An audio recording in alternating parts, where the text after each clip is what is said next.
श्री शिवाय नमस्तुभ्यं। 25 साल हो गए, 20 साल हो गए, 30 साल हो गए, संतान नहीं, तो पहले जल से अभिषेक कराना। अभिषेक कराकर उस जल का आचमन करने के बाद हाथ को खासा करना, धोना। उसके बाद में फिर वापिस बाबा का स्नान कराओ, फिर चंदन का लेपन कराओ, फिर एक लोटा जल चढ़ाकर बाबा का स्नान कराओ। बाबा का बड़ा सुंदर भाव से लाल चंदन से जो अभिषेक करता है, बाबा को लेपन कर कर फिर जल चढ़ समर्पित करता है, निश्चित है उसकी गोदी मेरा देव अधिदेव महादेव जरूर भरता है, ये निश्चितता है। और मेरी जीजियों, मेरी बहनों और मेरे भाई, मेरी माताएं जब इस कथा को सुनती हैं, उनका गर्भ किसी किसी नारी का 3 महीने का, कोई 4 महीने का, कोई 5 महीने का, कोई 6 महीने का, कोई 8 महीने का गर्भ किसी का गिर जाता है, कोई कुंवारी अवस्था में मर जाता है। वो नारी जब कथा सुनकर जाती है, वो पुरुष अगर कोई कथा सुनकर जाता है, जिस मार्ग से निकल कर जाता है, जिस गांव में निकल कर जाता है, जिस रास्ते से निकल कर जाता है, उस रास्ते में जितनी माताएं इस नारी का मुख देखती हैं, या जितने पुरुष इस पुरुष का मुख देखते हैं कथा सुनने वाले का, तो शिव पुराण कहती है उनकी भी 71 पीढ़ी में अगर कोई अधोगति में मर गया तो उसका भी कल्याण हो जाता है। ये वो शिव महापुराण की कथा, कोई सहज नहीं है। शिव महापुराण की कथा की सहजता में मिल गई, सारी पुराणे सहजता में मिल सकती है। जब तुम चाहो तब करवा सकते हो, जब तुम्हारी मर्जी पड़े तब तुम करवा सकते हो, क्योंकि भागवत कथा के जजमान है राजा परीक्षित, रामचरितमानस के यजमान है राजन काशी नरेश। प्रत्येक पुराण का यजमान कोई ना कोई राजा हुआ है। केवल शिव महापुराण के यजमान केवल देव अधिदेव महादेव और माता पार्वती हैं, इसके सिवा कोई नहीं। यहां 7 दिन तक अगर खेतान परिवार भी पूजन करने बैठ रहा है, 7 दिन तक ये पति पत्नी का जोड़ा भी पूजन करने बैठ रहा है, तो ये शंकर और पार्वती की कृपा से बैठ रहा है, शिव पार्वती के तत्व के रूप में बैठ रहा है।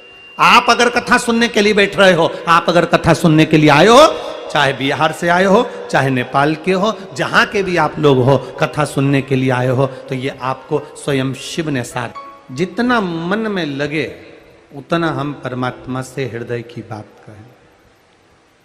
पार्वती मैया का भाग्य देखकर देव ऋषि नारद ने कह दिया था कि ये इनको जो पति मिलेगा वो भस्मी रमाने वाला, जटा जूट बांधने वाला मिलेगा,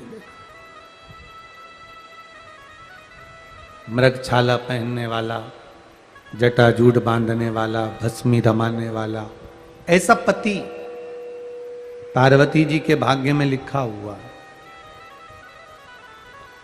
ठीक है, तुम्हारी किस्मत में क्या लिखा है ये तो वो जान सकता है। किसी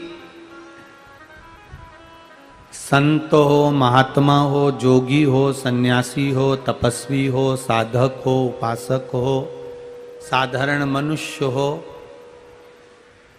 प्रत्येक, चाहे संत हो चाहे मनुष्य साधारण हो, अपने अपने कर्म का भोग मनुष्य को भोगना जरूर है। आपके कर्म का आप भोगोगे, संत, साधु, सन्यासी, तपस्वी, साधक, उपासक सब अपने अपने कर्म का भोग भोगेंगे।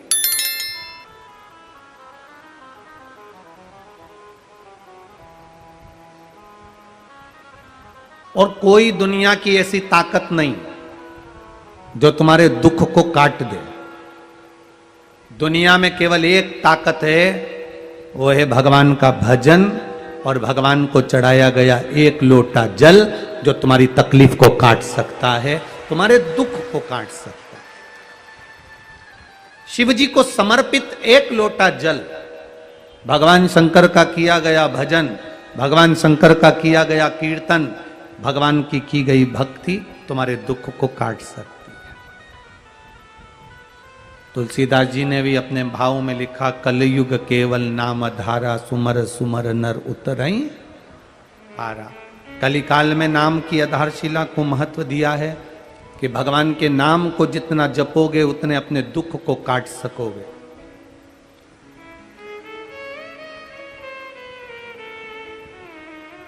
अपने दुख को काटने के लिए भगवान का नाम जरूरी है। कोई तुमसे कह दे मेरे पास में आकर बैठ जाओ, मैं तुम्हारे दुख को काट दूंगा, विश्वास मत करना। दुनिया में कोई ऐसा पैदा नहीं हुआ जो किसी के दुख को काट दे। इंसान खुद अपने दुख नहीं काट पा रहा तो दूसरे क्या क्या काटेगा। संसार में ऐसा कोई नहीं जन्मा कि तुम्हारे कोई दुख को काट देगा। तुम्हारे दुख को तुम्हें खुद काटना है। जैसे तुम्हें छींक आएगी तो तुम्हें खुद को छींकना है, तुम्हें खांसी आएगी तो तुम्हें खुद खांसना है, तुम बीमार होगे तो दवाई भी तुमको खुद खाना है। उसी तरह अपने दुख को अपन को स्वयं भगवान की सेवा कर कर भजन कर कर काट देना है, कोई दूसरा नहीं काट सकता।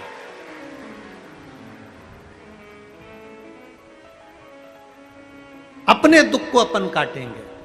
पार्वती मैया के भाग्य में लिखा था, देवर्षि नारद ने कहा इनको जो पति मिलेगा मृगछाला बांधने वाला, भस्मी रमाने वाला, जटा जूट बांधने वाला, इनको जो पति मिलेगा वो नग्न वेशधारी मिलेगा। मैनावती ने सोच लिया मैं अपनी बेटी की शादी नहीं करूंगी, पर नारद जी ने कहा यदि तुम्हारी बेटी शंकर भगवान की आराधना करे तो वो जटा जूट बांधने वाला, वो मृग छाला पहनने वाला, वो भस्मी रमाने वाला, वो नग्न वेशधारी अगर इनका पति हो गया तो फिर कोई चिंता ही नहीं है। हमने जब परमात्मा को अपना बना लिया, हमने जब भगवान को अपना बना लिया तो फिर चिंता समाप्त। हमने सर्वस्व यदि परमात्मा को दे दिया, अपना सब कुछ भगवान को दे दिया, अपना सर्वस्व परमात्मा को समर्पित कर दिया, तो फिर क्या सोचना, फिर क्या विचार करना। एक माता ने पत्र लिखा है, पुष्पा देवी, बैसाखड़ा, थाना गोपालपुर, जिला चंपारण, बिहार से आई हैं। कहीं बैठी हैं? हाथ हिलाइएगा जहां कहीं बैठी हो, जहां भी बैठी हो। पुष्पा देवी, बैसाखड़ा, बैसाखवा लिखा है कि बैसाखड़ा लिखा है, थाना गोपालपुर, जिला चंपारण, बिहार से आई हैं। कहीं बैठी हो तो हाथ हिला दो। ऐसा आप ही हैं? दोनों हाथ हिला दीजिए। एक बार वापिस हाथ हिला दो।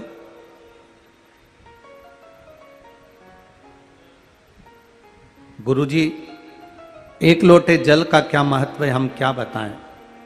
मेरे पति को डॉक्टरों ने केवल 1 महीने का समय दिया था। 4th स्टेज का कैंसर हो गया मेरे पति को। आपके पति आए साथ में? कहां खड़े हैं? आप हैं?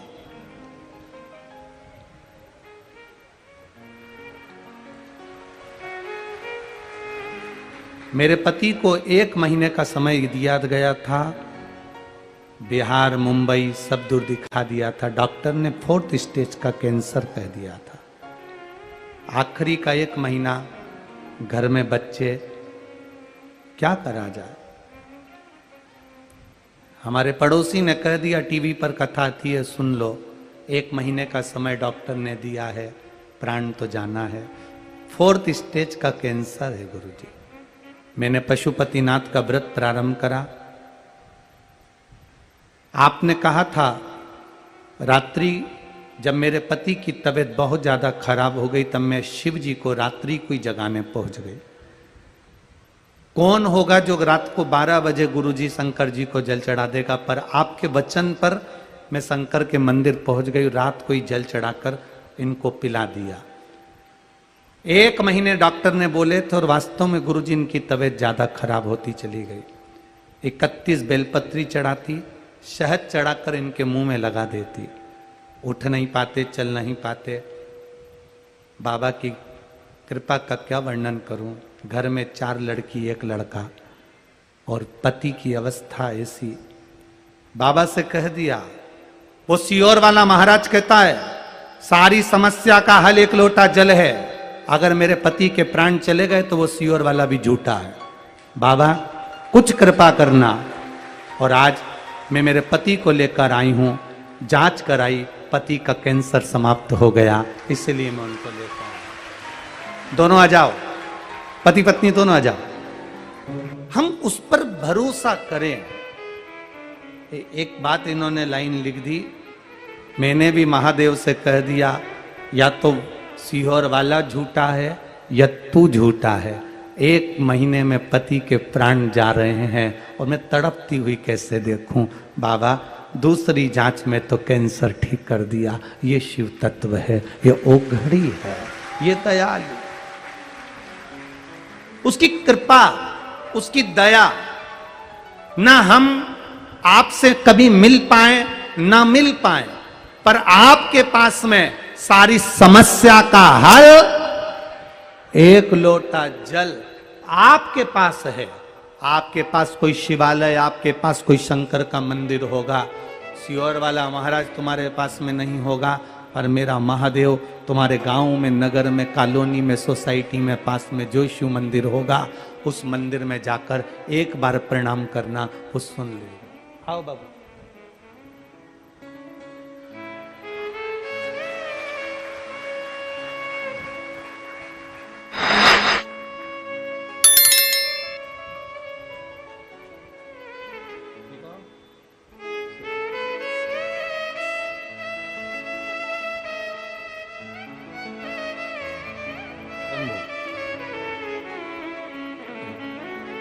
शिवाय नमस्तुभ्यम। ये बाबा ने बचा कर रखा है। जिसको 1 महीना दिया था वो बाबा का हाथ पकड़ लिया, पार उतर गया। ये शिव तत्व घड़ी है, उसका करो भजन। लोग कहते हैं शिव महापुराण में क्या है, हम कहते हैं दिल से सुन लेना, दिल से सुन लेना। हमें ना तो कोई विद्या आती, ना हमें कोई मंत्र आता, ना हम तुम्हारा भाग्य बता सकते हैं। हम तो केवल शिव जी का गुणगान कर सकते हैं और आपसे भी आपके मुंह से श्री शिवाय नमस्तुभ्यम कहलवा सकते हैं। इसके सिवाय कुछ नहीं। आप भी कहें, हम भी कहें श्री शिवाय नमस्तुभ्यम, इससे ज्यादा कुछ नहीं है, केवल शिव तत्व। आप करो उसका गुणगान।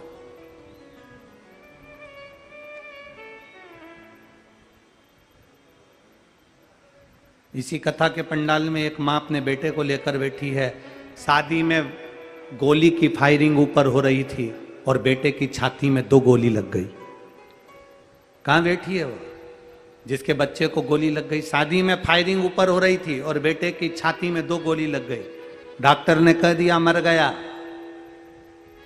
कहाँ बैठी? अगर बैठी हो तो हाथ हिलाना। अपने बेटे को लेकर आइए, उसी बच्चे को साथ में। और डॉक्टर ने कह दिया मर गया। बैठी हैं कहीं? कहीं बैठी हो तो हाथ हिला देना। मर गया। और ये पत्र है उसका भी, बच्चे का, आगे कथा में पढ़ेंगे इसको। और मालूम पड़े बेलपत्री को ले जाकर वही स्थान, शिव जी पे चढ़ी हुई एक बेलपत्री का वही भाग उसकी छाती पर मल देना, लगा देना, और बच्चे के हृदय में फिर वापिस पुनः प्राण आ जाना। ये शिव ही कर सकता है, कोई दूसरा नहीं कर सकता।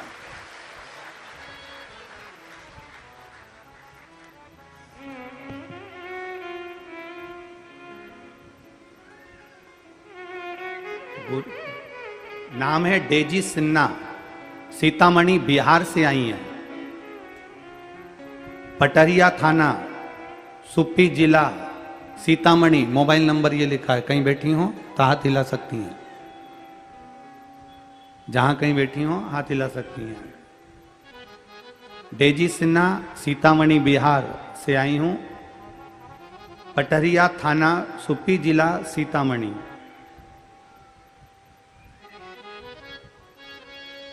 जिनके बेटे को गोली लगी थी और बाबा ने जीवित रखा, यही शिव तत्व है।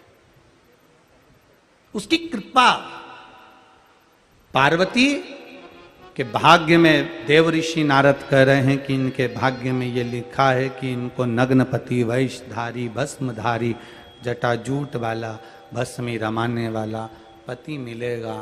पर भगवान देव ऋषि नारद ने कहा शिव की आराधना कर ले तो शंकर जैसा अगर पति मिल गया तो जीवन सार्थक हो जाएगा। शिव मिल जाए।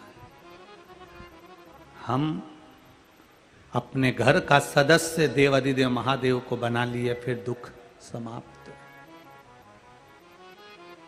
कितने लोग हैं जो रोज शंकर जी के मंदिर में एक लोटा जल चढ़ाने जाते हैं? हाथ उठाओ जरा, जाते हो? देखो, जाना चाहिए। घर के एक एक बच्चे की आदत डाल दो, स्कूल जाने से पहले एक लोटा जल चढ़ाए। घर में पतियों से कह दो, पति से कह दो, एक लोटा जल चढ़ा कर जाना।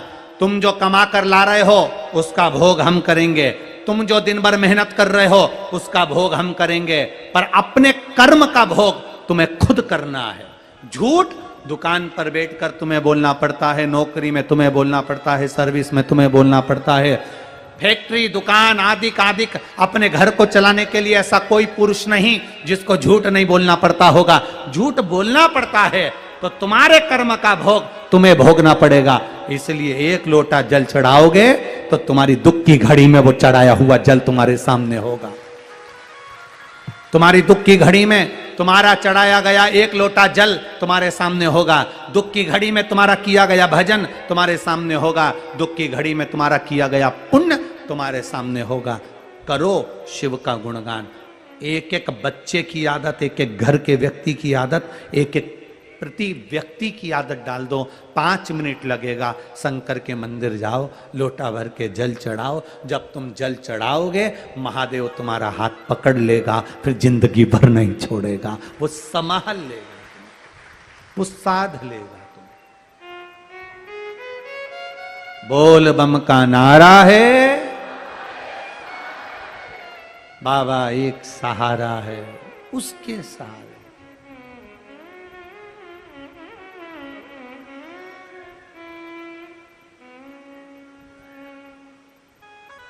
महाराज, विवाह हुआ पार्वती जी का और शिव जी का। शंकर भगवान और माता पार्वती जगत जननी जगदम्बा विवाह कर कर आ भी गए। समय बीता, भगवान शंकर के तेज प्रताप से गंगा जी को वो तेज पुंज दिया गया और उस तेज पुंज से कार्तिकेय षडानंद जी का जन्म हुआ। कार्तिकेय बाबा का प्रागट्य हुआ, षडानंद कार्तिकेय का जन्म हुआ तेज पुंज से। तारकासुर एक ऐसा असुर जिसने शिव भक्ति भी करी है और देवताओं से द्रोह भी किया है।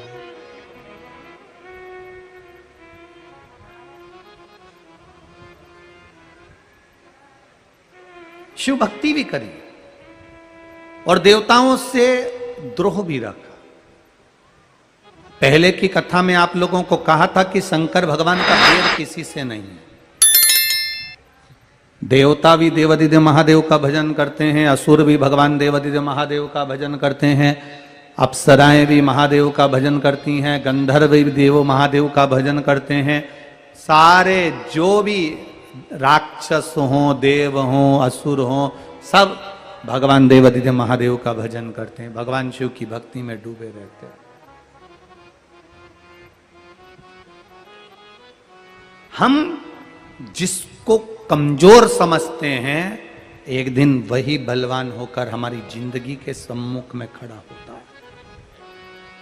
कई लोगों की आदत रहती है कि बैकुंठ अधिपति भगवान विष्णु हैं, ब्रह्मा जी ब्रह्मलोक के अधिपति हैं, इंद्र इंद्रलोक के अधिपति हैं, कुबेर कुबेर के पद के अधिपति हैं। भगवान शिव को लोग केवल एक सहज मानते हैं कि ये रुद्र है, क्रोधी है, ये गुस्से का देवता है, पर कोई जानता नहीं है शंकर जैसे नम्र देव सारे देवताओं को प्रसन्न कर, ये स्पीकर बंद पड़े हैं, सारे को प्रसन्न करने के लिए आपको अंबर पीतांबर बहुत सारी वस्तुएं चाहिए रहती है, पर मेरे महादेव को प्रसन्न करने के लिए बहुत सारी वस्तुएं नहीं, मेरे महादेव को प्रसन्न करने के लिए केवल एक लोटा जल चाहिए रहता है और एक बेलपत्र,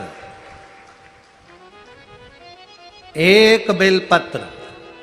सत्यम शिवम सुंदरम, ये कथा भी औरंगाबाद में होने वाली 1 जून से।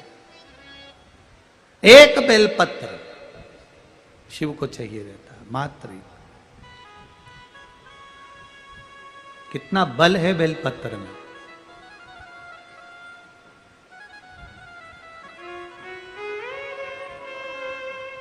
कल कोई कह रहा था, गुरुजी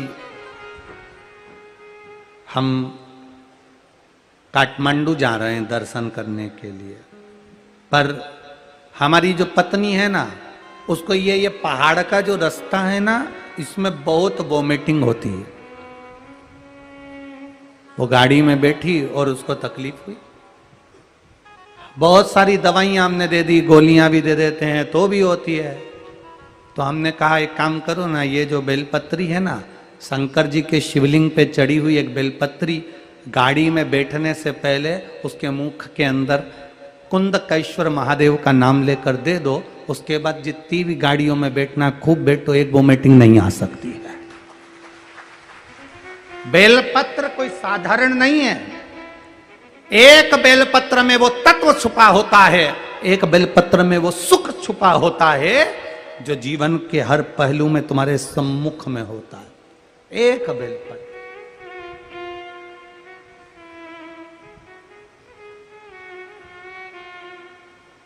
कई लोग बहाना बनाते रहते हैं, मैंने ज्यादा खा लिया था ना इसलिए वोमिटिंग हो रही है। एक कहती है मैंने कुछ नहीं खाया था ना इसलिए वोमिटिंग हो रही है। गोली खा लो तो भी होए, ना खाओ तो भी होए। तो एक बार प्रयास कर कर देखो ना कि एक बेलपत्री शंकर जी पे चढ़ी हुई कुंदकेश्वर महादेव का नाम लेकर खाकर गाड़ी में बैठ जाओ। फिर मिलेंगे अगली कथा में, फिर बताना। हम उस पर भरोसा क्यों ना करें, किसी को छोटा ना माने। जब हम छोटा मानते हैं तो वो हमें तकलीफ देता है। एक बार जो 9 नंबर है ना, 9 कौन सा अंक, जम के बोलो, जम के 9 नंबर। एक बार 9 नंबर के अंक ने 8 नंबर के अंक को थप्पड़ मार दिया। किसको मारा, जम के बोलो जरा। 8 नंबर के अंक को थप्पड़ मारा। 8 नंबर के अंक ने 9 नंबर के अंक से पूछा तूने मुझे क्यों मारा। 9 नंबर का बोला मैं बड़ा हूं, मेरी मर्जी, मैं मार सकता हूं। अब 8 नंबर के अंक को गुस्सा आया तो उसने 7 नंबर में एक थप्पड़ दिया। 7 नंबर के अंक ने पूछा तूने मुझे क्यों मारा, मैं बड़ा हूं, कुछ भी कर सकता हूं। 7 नंबर को गुस्सा आया तो उसने बोलो बोलो जम के 6 नंबर में दिया। अब 6 नंबर ने पूछा तो इसने, अब 6 नंबर को गुस्सा आया तो उन्हें 5 में दिया। 5 नंबर ने पूछा मुझे क्यों मारा, कि मैं बड़ा हूं, कुछ भी कर सकता हूं। अब 5 नंबर ने एक थप्पड़, बोलो जम के बोलो जरा, 4 में मार दिया। अब 4 ने पूछा तूने मुझे क्यों मारा, मैं बड़ा हूं, कुछ भी कर सकता हूं, थप्पड़ भी मार सकता हूं, मैं बड़ा हूं। 4 नंबर ने 3 नंबर को दिया। 3 नंबर ने 2 नंबर को दिया। 2 नंबर ने 1 नंबर को दिया। अब 1 नंबर किसको मारे, उसने देखा कि मैं मारूं तो मारूं किसको, सामने केवल 0 था, 0। और 0 को देखा तो मन में आया इसको कैसे मारूं, बेचारा वैसे ही तो 0 है, वैसे ही तो 0 कमजोर है। अगर एक कमजोर व्यक्ति को अपन मार भी देंगे तो उसमें अपना कोई बलवान होगा क्या। मारो तो किसी पहलवान को मारो, कमजोर व्यक्ति को क्या मारो। कमजोर व्यक्ति को मारने की जगह अपने साथ चलाने का प्रयास करो। तो 1 नंबर ने 0 को नहीं मारा, उसको उठाकर अपने पास बिठा लिया। जैसे ही पास बिठाया नंबर चेंज हो गया, नंबर चेंज। कितना, 10। अब 9, 8, 7, 6, 5, 4, 3, 2 सब थर थर कांप रहे हैं। क्योंकि दास सबके ऊपर बस इनके पसीने छूट जाए। किसी को छोटा ना समझो। कब किसकी जरूरत पड़ जाए, कब किसकी जरूरत हमारे सम्मुख में आ जाए, कब कौन हमारे सामने आकर खड़ा हो जाए, कब किसकी जरूरत हमें पड़ जाए, उसके स्मरण में रखिएगा। कमजोर को कमजोर ना समझकर, उसको मारने का प्रयास ना करते हुए, उसको कष्ट देने का प्रयास ना करते हुए, उसको तकलीफ ना देने का प्रयास करते हुए, उसके अपनी लेवल में लाने का प्रयास करो कि मेरे पास क्यों नहीं आ। भाई को नीचा गिराना देखना चाह रहा है।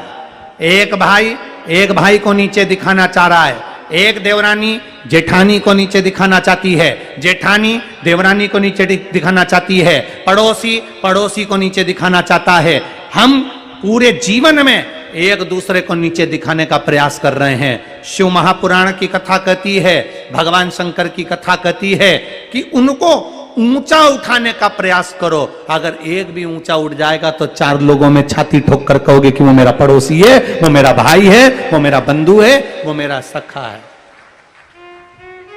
दुनिया के लोगों ने देवाधिदेव महादेव को बदनाम कर दिया। कोई कहता है शंकर जी गांजा पीते हैं, शंकर जी गंजेड़ी हैं। कोई कहता है शंकर जी भांग पीते हैं, भंगेड़ी हैं। कोई कहता है शंकर जी चरस पीते हैं, चरेसी हैं। कोई कहता है शंकर भगवान ये करते हैं, भगवान शंकर नशा करते हैं। ईमानदारी से बोलना, अगर शंकर जी नशा करते होते तो उनकी औलाद इतनी ज्ञानवान और विद्वान पैदा होती क्या? गणेश जी जैसे बुद्धि के देवता और रिद्धि सिद्धि जैसी बहू, सदानंद कार्तिकेय देवों के भी देव, सेना के अध्यक्ष सदानंद कार्तिकेय हैं। अगर शंकर भगवान नशा करते होते तो नशा करने वाले की औलाद इतनी वीर, इतनी बुद्धिमान, सारे वेद और पुराण लिखने वाली। वेद व्यास जी तो बद्रीनाथ में जाकर बैठ गए, लिखने के लिए गणेश जी को बिठाया था। वो बोल रहे थे, लिख रहे थे। गणेश, जरा बुद्धि के देवता को जिसने प्रकट करा हो, सदानंद कार्तिकेय को जिसने प्रकट करा हो, वो नशा नहीं करता, दुनिया के दुख को पीता है, इसलिए लोग उसे नशेला कह देते हैं।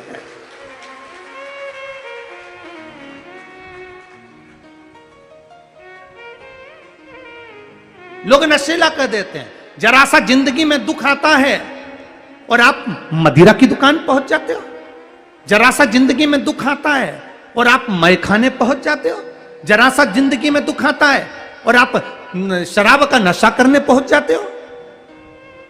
बहुत दुख था, इसलिए मेरा मूड करा तो मैंने पी ली। तो उसी के पास में दवाई की दुकान थी, जहर मिल रहा था, पी के बता देता। बहुत दुख था, पी ली। जरा सा दुख आया, तकलीफ आई, कष्ट आया, जरा सी तकलीफ आई और मदिरा का पान कर लिया। जीवन का सबसे बड़ा अगर सुख है, जीवन में दुख आए, कष्ट आए, तब मदिरा की दुकान याद नहीं आना चाहिए। तुम्हारे जीवन में दुख और तकलीफ आए तो भोलेनाथ का मंदिर याद आना चाहिए कि वहां जाऊंगा तो दुख कटेगा। मदिरा पीने से दुख नहीं कटेगा। केवल नशे में हो जाओगे, 2-4 घंटे सो जाओगे, वापस तैयार होकर दुख को झेलना पड़ेगा। तुम्हारे दुख को अगर तुम्हें समाप्त करना है, तुम्हारे दुख को तुम्हें मिटाना है, तो मदिरा पीकर, नशा कर कर दुख नहीं कटता। भगवान का भजन कर कर दुख कट जाता है। मंदिर जाओ, देवालय जाओ, शिवालय जाओ, पर मदिरा की दुकान मत जाओ। दुख मदिरा की दुकान से नहीं कटेगा, दुख परमात्मा के भजन से कटेगा, उसकी भक्ति से कटेगा, उसके स्मरण से कटेगा। बड़ा गम में था इसलिए पी लिया। ऐसा गम महादेव से जाकर कहना कि भोलेनाथ बड़ा गम है। शिव जी कहेंगे तू क्यों चिंता करता है, भजन कर। मैं ऐसा गम तो ना जाने कितनों के मिटा दिए, कितनों के गम मिटाए।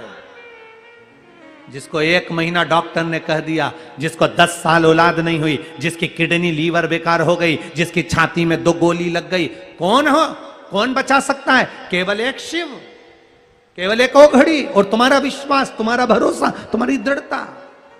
तुम्हारा किया गया कीर्तन, वो डोलेश्वर महादेव जो काठमांडू में विराजमान है, अलमस्त होकर बैठे हैं, अलमस्त। स्वयं माता पार्वती जी डोलेश्वर महादेव में पहुंचकर शंकर भगवान के मुख का दर्शन कर कर, डोलेश्वर महादेव का दर्शन कर कर माता पार्वती जी ने अपनी मां मैनावती को भी संकल्प दे दिया था कि मेरे भाई को जो इस बाणासुर ने उसकी जिंदगी नाश करी है, इस बाणासुर को मैं सबक सिखाऊंगी। बाणासुर जब भगवान कृष्ण से युद्ध लड़ रहे थे, हजारों हाथ बाणासुर के कट चुके थे।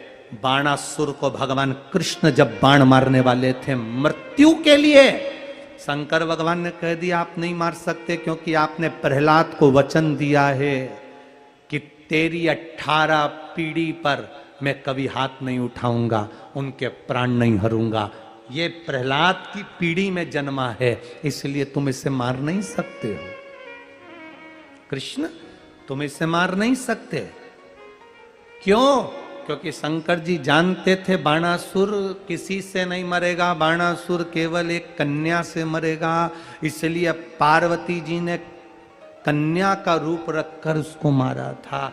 कन्या कुमारी उसी का प्रताप है।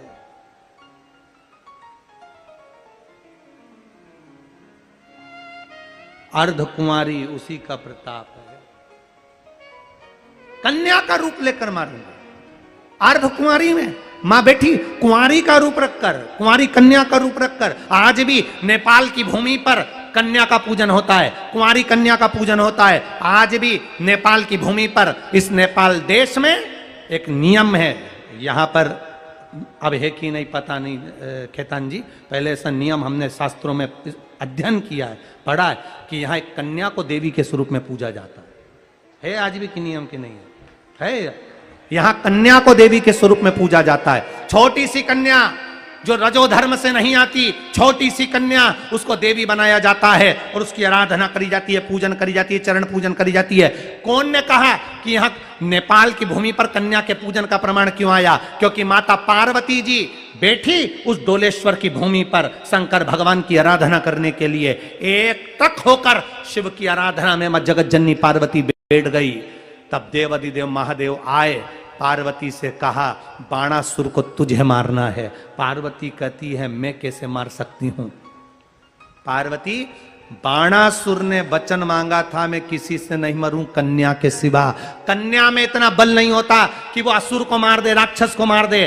पार्वती जी ने एक कन्या का रूप धारण करा और कन्या का रूप धारण कर कर पार्वती जी ने जो बाणासुर को भगवान कृष्ण ना मार सके, जो बाणासुर को महादेव ना मार सके, वो बाणासुर को स्वयं पार्वती जी छोटी सी कन्या का रूप धारण कर कर उस बाणासुर का संहार कर देती है। तो वो डोलेश्वर में जाकर बैठकर कन्या बनकर प्रकट हो जाती है। वो कन्या का रूप धारण करती है, इसलिए नेपाल की भूमि पर देवी को कन्या माना गया और कन्या को देवी माना गया। छोटी सी कन्या में देवी को स्वरूप माना जाता है, उसकी पूजन, उसकी आराधना, उसकी अर्चना। कोई पूछे कि हमारे नेपाल में ऐसा क्यों होता है, कन्या को देवी क्यों माना जाता है, तो उसको कथा बताना चाहिए कि बाणासुर को मारने के लिए माता पार्वती ने डोलेश्वर पर तप किया था और तप कर कर महादेव ने बाणासुर के संहार के लिए, वो बाणासुर जिसने माता पार्वती के भाई क्रोंच को बार बार दबाकर उसके प्राण हरने का प्रयास किया था, मैनावती को वचन दिया था, तो अपने भाई को उस भाई का बदला लेने के लिए मां जगत जननी उस बाणासुर को कन्या बनकर मारने के लिए जाती है। सहजता है, बस कह दिया डोलेश्वर महादेव की जय। पर उस डोलेश्वर के महत्व को कौन समझे? क्यों हमारे यहां कन्या का पूजन होता है नेपाल में? क्यों कन्या में देवी मानी जाती है नेपाल में? क्यों उसकी पूजन होती है नेपाल में? हमारा नेपाल देश कन्या का पूजन क्यों कर रहा है, उसका गुणगान हमारे चित्त वृत्ति में होना चाहिए। कारण क्या है? क्यों डोलेश्वर महादेव की महत्वता ज्यादा है? क्यों? लोग आते हैं पशुपतिनाथ का दर्शन कर कर निकल जाते हैं। मेरा एक निवेदन इस कथा के माध्यम से, दुनिया के किसी भी देश से आना और एक बार अगर नेपाल आओ तो पशुपतिनाथ का दर्शन करना, और उसके बाद में डोलेश्वर बाबा का दर्शन जरूर कर कर जाना, तब जिंदगी का सुख पाओ। एक बार डोलेश्वर का दर्शन कर कर वो देखो, देवाधिदेव महादेव क्या आलमस्ती में बैठे हैं, आराम से आनंद के साथ, शांति एकांत आनंदता है वहां, आनंद। वो तो खेतान जी को ये कथा वीरगंज में कराना थी, नहीं तो हम ये कथा उठा के डोलेश्वर ले जाते।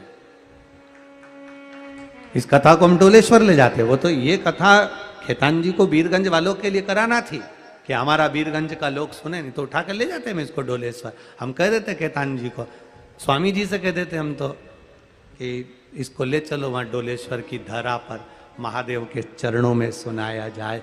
जिसकी कथा है वो खुद सुने। और आज अच्छा लगा कि डोलेश्वर महादेव से जब ये बाबा का प्रसाद आया तो ऐसा लगा कि मेरा बाबा खुद यहाँ आ गया, विश्वास चाहिए वो। अब सोचो, शिव महापुराण वहां तक नहीं गई पर मेरा बाबा को तो यहाँ आना पड़ा ना, आया ना, वो पहुंच गया ना यहाँ, इसके रूप में वो यहाँ पहुंच गया। बहुत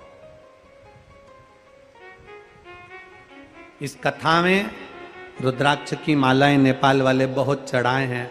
हमारे यहाँ भी कुबेरेश्वर धाम पर जब से 17 तारीख से यहाँ कथा चालू हुई, हमने भी सोच लिया था 17 तारीख शिवरात्रि का दिन रहेगा, जो मासिक शिवरात्रि आती है 17 तारीख को थी, तो हमने भी सीहोर में खबर करवा कर कह दिया यहाँ डोलेश्वर कथा चालू हो, वहाँ रुद्राक्ष का वितरण सुबह 10 से शाम 5 बजे तक चालू कर दो, साल भर बांटते हैं।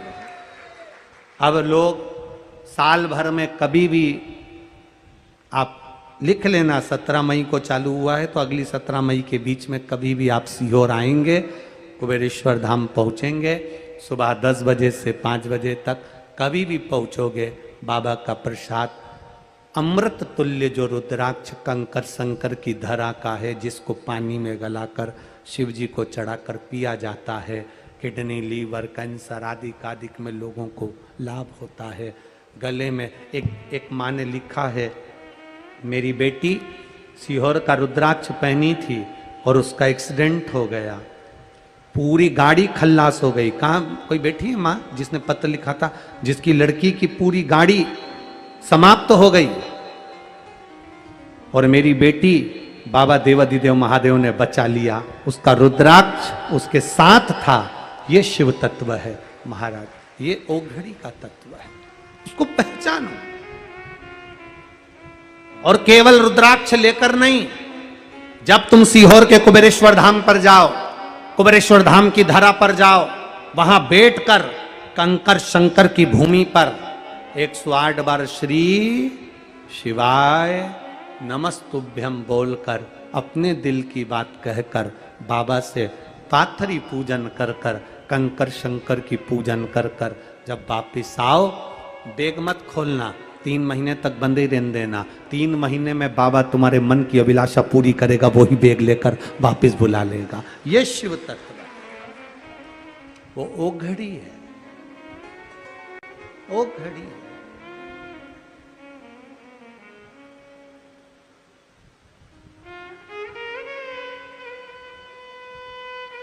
सहज नहीं है शिव।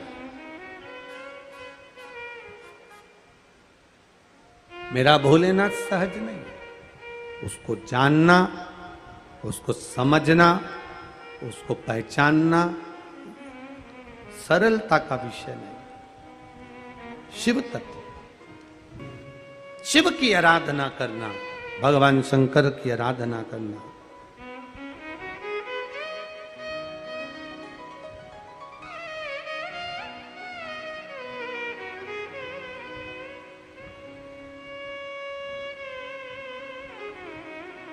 शिव महापुराण की कथा कह रही है।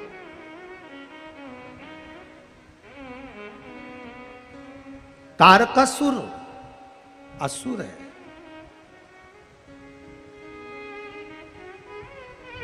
शिव से बैर नहीं है उसका। भगवान शंकर की तो भक्ति करता है वो।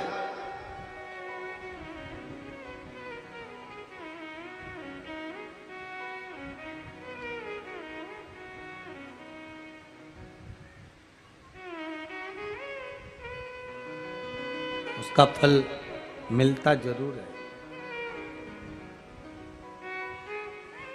भोले बाबा को मना कर देखो, सारे दुख मिट जाएंगे। हम शिव को राजी करें, हम शंकर भगवान की भक्ति करें, तो क्यों ना दुख मिटे।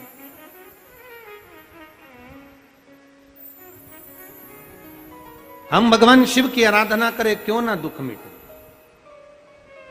बस इतना निवेदन। मंदिर रोज जाओ, मंदिर में जाकर अगर शंकर भगवान को जल भी नहीं चढ़ा सकते तो उसके मंदिर की सफाई कर दो, बहुत है उतना। सुख और दुख ये अतिथि की तरह है, मेहमान की तरह है, जाना आना इनका लगा रहता है। पर शिव महापुराण की कथा कहती है सुख दुख अतिथि की तरह आएंगे और जाएंगे। शिव तत्व कह रहा है, शिव महापुराण कह रही है, सुख दुख भले अतिथि हों, पर मेरे भोलेनाथ को, मेरे डोलेश्वर महादेव को, मेरे पशुपति नाथ को, कुबेर भंडारी को, मेरे शंकर को, मेरे विश्वनाथ को तुम अपने परिवार का एक सदस्य बना लो। क्योंकि सुख दुख तो आएंगे और जाएंगे, पर महादेव हमारे परिवार का सदस्य बन जाए। मेरे भोलेनाथ, मेरे शंभु, मेरे त्रिकालदर्शी, मेरे कैलाशी, मेरे शंकर अपने परिवार के एक सदस्य बन जाए। फिर अतिथि कितने भी आए और अतिथि कितने भी जाएं, कितने भी मेहमान आ रहे हो, कितने भी जा रहे हो, सुख कितना भी आ रहा हो, दुख कितना भी आ रहा हो, सुख दुख कितना भी आना जाना चालू हो, कितना भी आना जाना चालू हो, उससे कोई मतलब नहीं पड़ता। सबसे मूल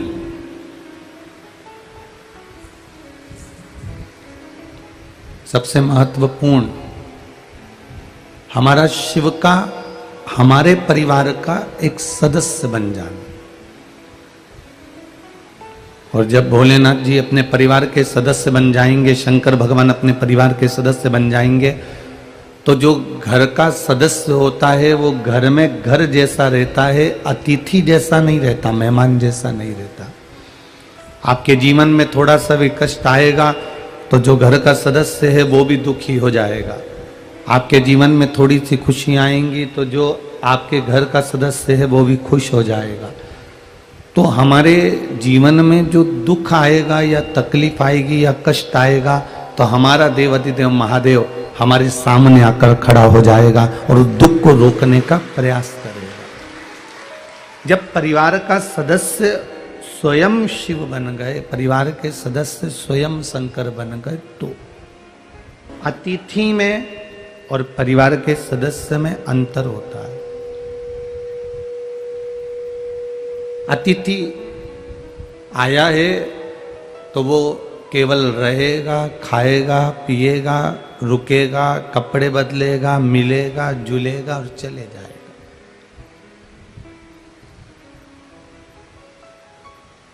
खुद के घर में और होटल में जमीन आसमान का अंतर होता है।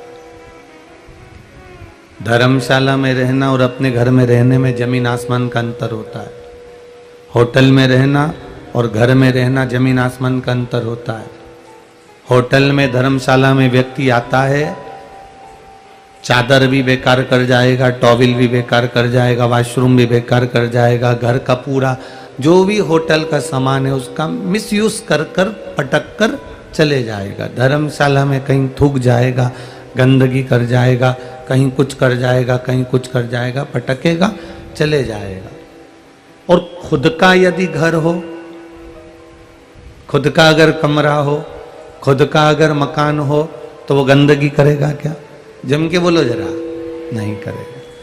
स्वयं का अगर घर है, स्वयं का मकान है, स्वयं की भूमि है, स्वयं की प्रॉपर्टी है, स्वयं की जगह है, तो वो उसको संभालने का प्रयास करेगा, तो उसको संभालेगा।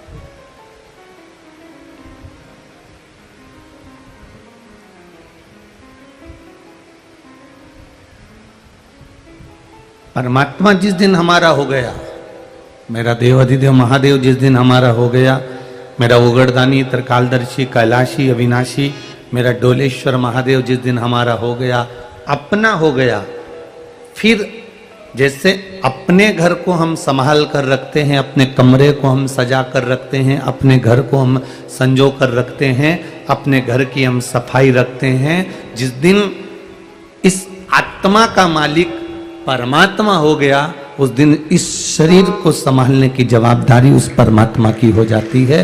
फिर वो उसको संभाल लेता है, फिर वो उसको संभाल लेगा। जवाबदारी उसकी हो गई, फिर अपनी जवाबदारी समाप्त हो गई।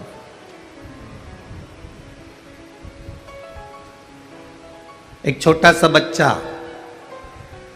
टेबल पे से कूदता है, जब वो अकेला रहता है ना, कभी नहीं कूदता है। बच्चा जब अकेला रहेगा तो टेबल पे से कभी नहीं कूदेगा, कुर्सी पे से कभी नहीं कूदेगा, कहीं ऊंचे स्थान पर से कभी नहीं कूदेगा। जब उसके माता पिता बैठे हों, जब उसके माता पिता रह रहे हों, जब उसके माता पिता वहाँ सामने होंगे, तो वो ऊंची टेबल पे से भी कूद जाएगा, ऊंचे स्थान पे से भी कूद जाएगा, ऊंची जगह से भी कूद जाएगा, क्योंकि उसको मालूम है अकेला हूँ, कूदूंगा, कोई मुझे झेलने वाला नहीं रहेगा, कोई मुझे उठाने वाला नहीं रहेगा। पर जब उसके माता पिता सामने होते हैं, तब वो टेबल पे से कूद जाता है, पलंग पे से कूद जाता है, ऊंची जगह पे से कूद जाता है, क्योंकि उसको मालूम है कि सामने मेरे माता पिता बैठे हैं। हमको जिस दिन ये समझ में आ गया कि मेरे मस्तक पर, मेरे हृदय में, मेरे चित्त में, मेरे वृत्ति में, मेरे मन में मेरा महादेव बैठा है, तो आप भी कहीं पर भी कूद सकते हो। जब आपकी वृत्ति में आ जाएगा कि शिव मेरे साथ में है, भगवान भोलेनाथ मेरे साथ में है, तो आप कहीं पर भी कूद सकते हो। ये काम करना है, कर लूंगा, वो काम करना है, कर लूंगा। क्यों? क्योंकि काम मैं नहीं करता, प्रभु आपकी कृपा से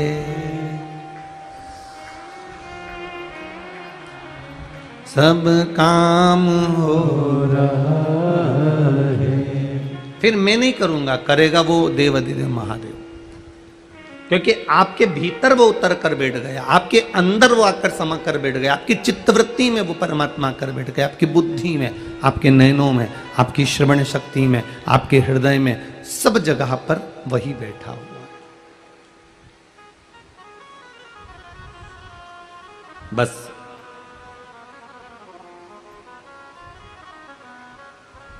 जितना समय मिले उतना भगवान का भजन करो, जितना समय मिले उतना मंत्र जाप करो, जितना समय मिले उतना भगवान का कीर्तन करो।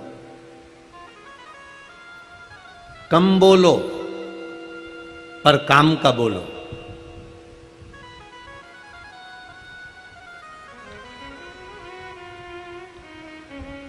कम बोलो, काम का बोलो। नेपाल से लोग इंडिया जाते हैं और इंडिया से लोग नेपाल आते हैं। अब इनका खुद का मोबाइल तो काम करता नहीं है। बोलो रे जी हाँ, करता है क्या? नहीं करता। खुद का मोबाइल तो काम करता नहीं है, तो कहाँ जाते हैं वो? STD PCO पर जाते हैं। बोलो बोलो, सही है कि गलत है? अब वो इंडिया में, नेपाल का व्यक्ति अगर इंडिया पहुंच गया तो वो STD पर जाएगा, और यहाँ का व्यक्ति अगर इंडिया गया है तो STD PCO पर जाएगा। तो वो STD PCO पर जब बात करता है, उसका पैसा लग रहा है, इसलिए उतनी बात करता है जितनी उसको काम की कहना है।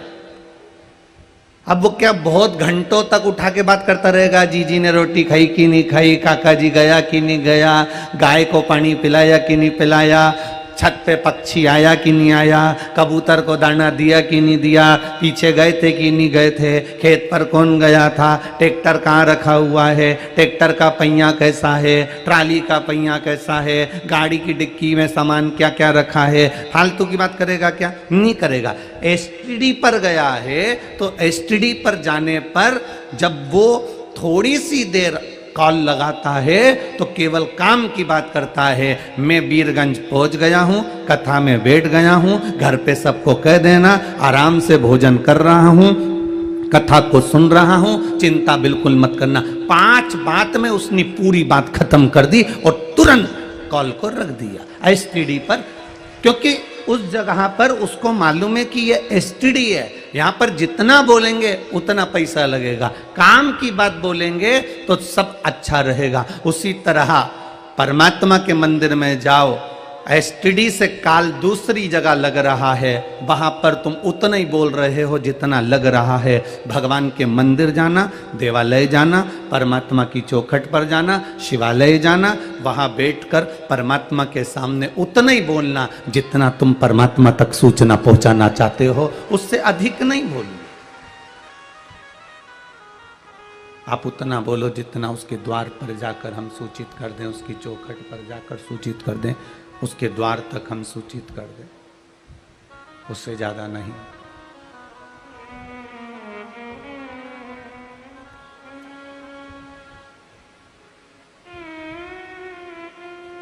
अभी आ रहे थे तो अच्छा, रोज कोई ना कोई, जितने भी खेतान परिवार के छोरे हैं ना, ये रोज बदल बदल के आते हैं। पहले दिन एक आया, दूसरे दिन 2 आया, तीसरे दिन 3 आया। तो भगवान से यही कृपा बनी रहे खेतान परिवार पर कि ऐसी कथा जैसे 7 दिन की है, ऐसी 2-4 महीने की हो और इनका वंश ऐसे ही बढ़ता रहे। छोरे हो ना के एक एक कथाओं का रसतत्व। आज फिर वो बदल गया। आज वो काठमांडू से एक बालक आया था, क्या था, निखिल, हाँ, वो बालक आया। अब उसने एक प्रश्न किया, गुरुजी मेरी मम्मी आपकी कथा सुनती हैं और उन मम्मी की एक बेस्ट फ्रेंड है, वो भी कथा सुनती है। ठीक है, हमने कहा भगवान की कृपा है। तो मेरे स्वप्न में गुरुजी शिवलिंग और भगवान शंकर तांडव करते हुए बहुत दिखते हैं। तो हमने उनसे कहा, देखो बाबू, भगवान शिव अगर तांडव करते दिखें तो ये समझ लो कि कहीं ना कहीं आपको क्रोध जागेगा या कुछ अपने मुख से कहीं निकल जाए। पर शिवलिंग का जिसको स्वप्न में दर्शन होता है तो समझ लो कि उसकी कोई नई राह खुलने वाली होती है और कोई नया काम होने वाला होता है। ये स्वप्न में अगर शिवलिंग दिख रहा है तो अब उस बालक ने कहा, गुरुजी मैंने सपना देखा था, उसके बाद 15 दिन हो गए, अभी तक तो कोई राह नहीं खुली। अब बच्चे भी बड़े एबले और वो भी खेतान परिवार के, तो उन्होंने कहा अभी तक राह नहीं खुली। हमने उस बच्चे के लिए एक बात कहना चाहिए, पर कहते कहते कहते कहते कथा स्थल पर पहुंच गए तो हम बोल नहीं पाए। भगवान कब राह खोलता है? अब एक बात याद रखना, वो बालक अगर कथा सुन रहा हो तो ध्यान में रखना, और आप भी सुन रहे हो तो ध्यान रखना। पहले एक घड़ी चलती थी, इतनी बड़ी गोल कलर की, टेबल पे रखी रहती थी, उसको अलार्म घड़ी कहते थे। किस किस ने देखी है? सबने देखी है अलार्म घड़ी।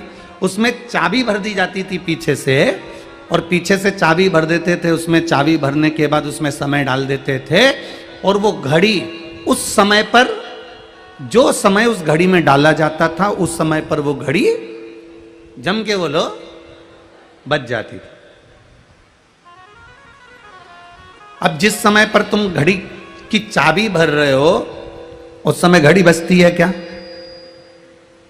घड़ी की चाबी भरते समय घड़ी नहीं बजती।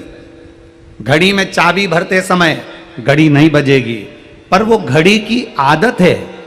जो समय तुमने घड़ी में डाला कि इतनी बजे बजना है, वो घड़ी बाद में उस समय पर बज जाती है जो समय आपको चाहिए था। उसी तरह हम आज स्वप्न देखते हैं, स्वप्न में शिवलिंग देखते हैं, हम आज शंकर जी के मंदिर जाते हैं, हम आज भगवान शंकर पर एक लोटा जल चढ़ाते हैं, हम आज भगवान शंकर को बेलपत्र चढ़ाते हैं। भले हमारा काम आज नहीं हो रहा, पर घड़ी कभी ना कभी तो बजेगी। तुम शंकर के मंदिर गए हो तो कभी ना कभी तो उसका फल मिलेगा। तुम शिव जी के मंदिर गए हो तो उसका फल कभी ना कभी जरूर मिलेगा। तुम भगवान शंकर की चौखट पर गए हो तो उसका फल तुम्हें जरूर कभी ना कभी मिलेगा।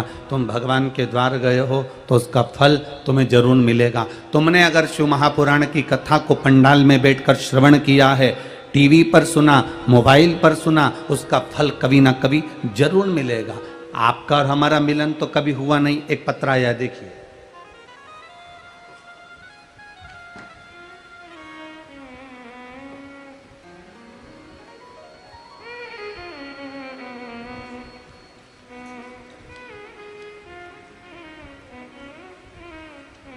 अंजना कोट, घर अंजना कोट, प्रखंड मोतीपुर, जिला मुजफ्फरपुर, बिहार की रहने वाली हूं। कहीं बैठी हो तो हाथ हिलाइएगा।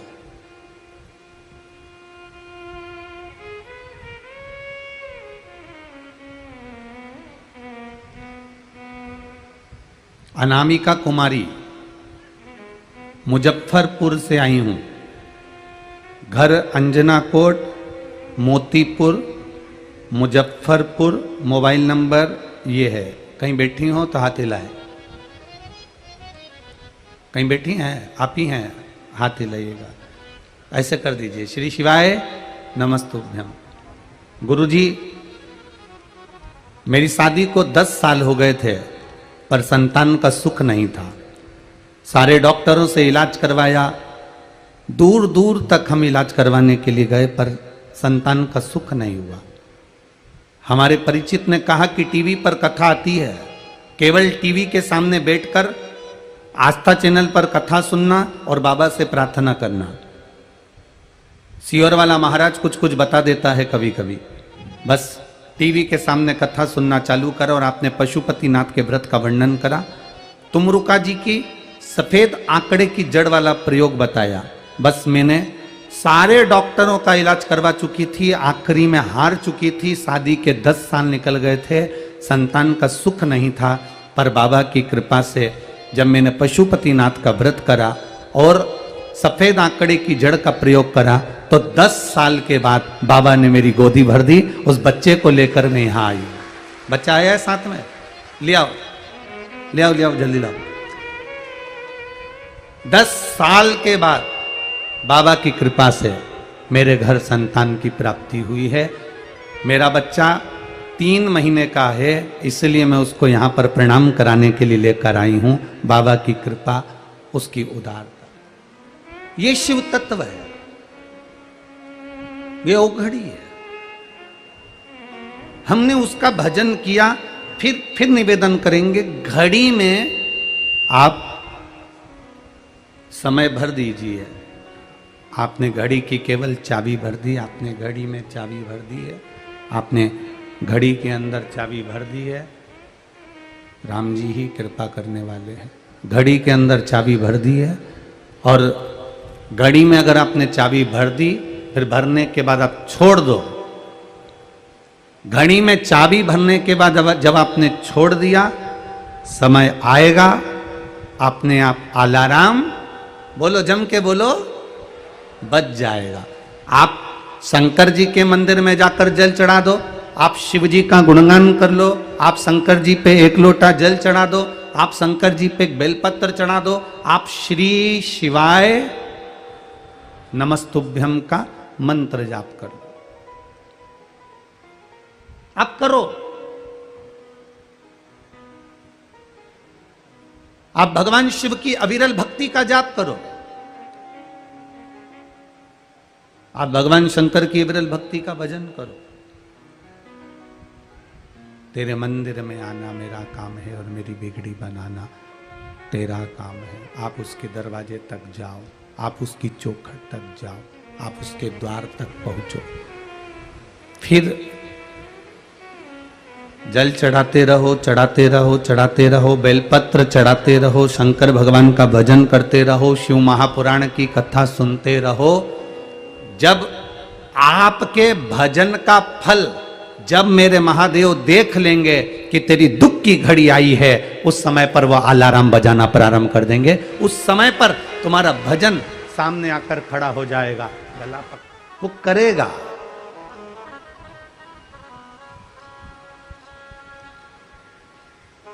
कम बोलो, काम का बोलो। कैसा बोलो? काम का बोलो। मंदिर में जाओ, सत्संग में जाओ। कल कथा में अपन सुन रहे थे, सती मैया कथा में बैठकर अपने ही शरीर का सोच रही थी कि इससे तो मैं जल के भस्म हो जाऊं तो अच्छा। भस्म हुई कि नहीं हुई? आप में से कई लोग ऐसे भी होते हैं, दूर से आए होंगे, जगह बैठने की नहीं मिली होगी, खड़े होंगे तो अपने मन में सोच रहे हैं काय को आ गया, परेशान हो गया, धूप में खड़ा हूं, गर्मी इतनी तेज पड़ रही है, बहुत परेशान हो गया। अब कथा में खड़े होकर तुम भगवान का भजन करने आए हो कि अपने आप को कोसने आए हो? यदि आप खड़े होकर यहां अपने आप को कोस रहे हो तो फिर तैयारी कर लेना कि जिंदगी भर कोसने को ही प्राप्त होगा। आप अच्छा सोचो। पंडाल में पहुंचने से पहले, कथा में पहुंचने से पहले भगवान को धन्यवाद देना कि बड़ी कृपा करी सरकार, आपने बड़ी कृपा करी मेरे भोलेनाथ, हमारे पास में कथा करवा दी। कहाँ सीहोर कथा सुनने जाते, कहाँ दूर दूर कथा सुनने जाते, खेतान परिवार ने यहाँ बुला लिया और हम लोग कथा सुनने यहाँ बैठ गए। ये प्रभु कृपा है। ये एक बहन ने पत्र लिखा है, यहीं की है।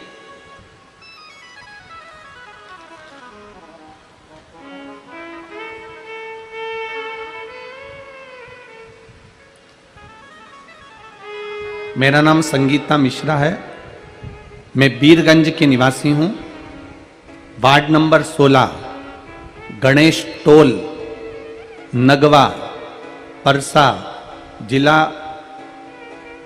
मेरा मोबाइल नंबर ये है। कहीं बैठी हैं? दिख गई?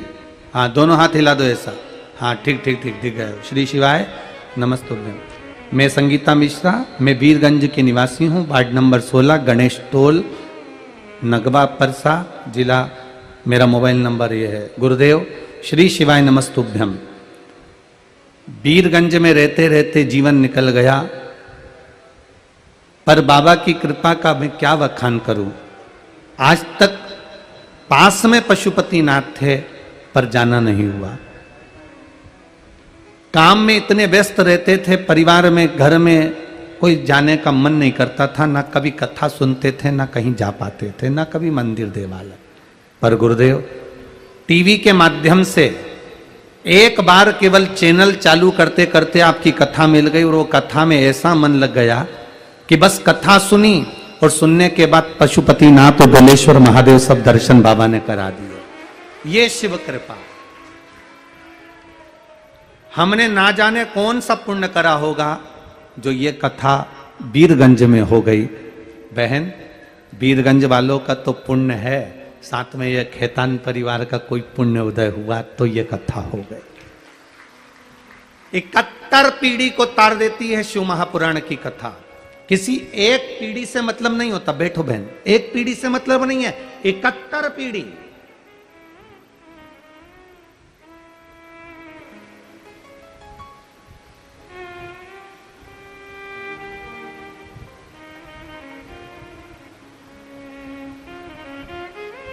कोई अधोगति में मर गया, अचानक मर गया, अटैक में मर गया, चलता फिरता मर गया, गर्भ में मर गया, अधोगति में मर गया।